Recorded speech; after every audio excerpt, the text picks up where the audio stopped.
Komponen ekosistem. Halo, teman. Kami dua butterfly yang akan memandumu dalam mengenal ekosistem. Ya, mari kita mulai dari pengertian ekosistem.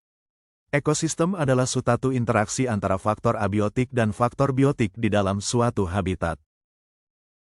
Faktor abiotik terdiri atas kelompok makhluk tidak hidup. Apa saja yang termasuk kelompok ini, saya akan sebutkan, ingat ya. 1. Matahari. 2. Kelembapan. 3. Udara. 4. Tanah. 5. Air. 6. pH dan ke-7 senyawa kimia lainnya. Matahari Merupakan sumber energi utama bagi bumi dan jumlah cahaya yang dipancarkannya akan mempengaruhi suhu dan kelembapan di udara. Kelembapan dan udara. Kelembapan menunjukkan jumlah uap air yang terdapat di udara. Oh, ya, ingat juga udara merupakan campuran gas yang menyelimuti bumi. Tanah. Lihat, tanah ini kering sekali. Padahal tanah adalah lapisan bumi yang penting untuk tempat hidup mikroorganisme, tumbuhan, dan makhluk hidup lainnya. Hei, jangan lupakan kami. Ya, ingat juga air, pH dan komponen kimia lainnya sebagai bagian dari kelompok abiotik. Bagaimana teman-teman? Apakah kalian sudah mengenal komponen abiotik? Jika kamu sudah paham, coba jawab pertanyaan ini. Manakah dari pernyataan berikut bukan merupakan komponen abiotik? A. Matahari.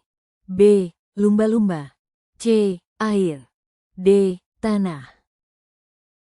Benar sekali teman, jawabnya lumba-lumba. Sebagai hadiah, kuberikan satu hatiku untukmu.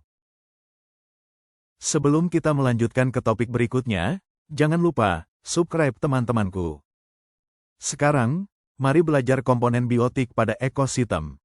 Komponen biotik disebut juga komponen dari kelompok makhluk hidup. Komponen biotik terdiri dari tumbuhan, hewan dan mikroorganisme pengurai. Komponen biotik pertama, yaitu tumbuhan. Lihatlah warna hijau yang dimiliki oleh daun tumbuhan, cantik sekali. Warna hijau itu dikarenakan adanya klorofil atau butiran hijau daun yang dimilikinya. Karena itu di dalam ekosistem, tumbuhan berperan sebagai produsen atau penghasil makanan. Selain itu, hasil dari fotosintesis tumbuhan akan melepaskan sejumlah besar oksigen ke udara. Komponen biotik kedua, kelompok hewan. Di dalam ekosistem, kelompok hewan berperan sebagai konsumen atau pemakan. Pada umumnya, hewan dapat dibedakan berdasarkan jenis makanannya. Pemakan tumbuhan disebut herbivora, pemakan daging disebut karnivora. Sedangkan pemakan tumbuhan dan daging disebut omnivora. Kelompok biotik ketiga adalah mikroorganisme pengurai. Terdiri atas jamur, cacing tanah, bakteri pengurai ataupun mikroorganisme lainnya. Mereka berperan penting untuk menguraikan makhluk hidup yang telah mati. Hasil penguraian dari makhluk hidup yang mati akan menyediakan sejumlah besar senyawa anorganik yang akan digunakan tumbuhan sebagai sumber nutrisi, mineral, dari dalam tanah. Oke, teman-temanku, kami sudah menguraikan komponen abiotik dan komponen biotik, penyusun ekosistem. Kami berharap kamu memahami dan mengingat apa yang sudah kita pelajari bersama. Selesai, sampai jumpa di topik lainnya.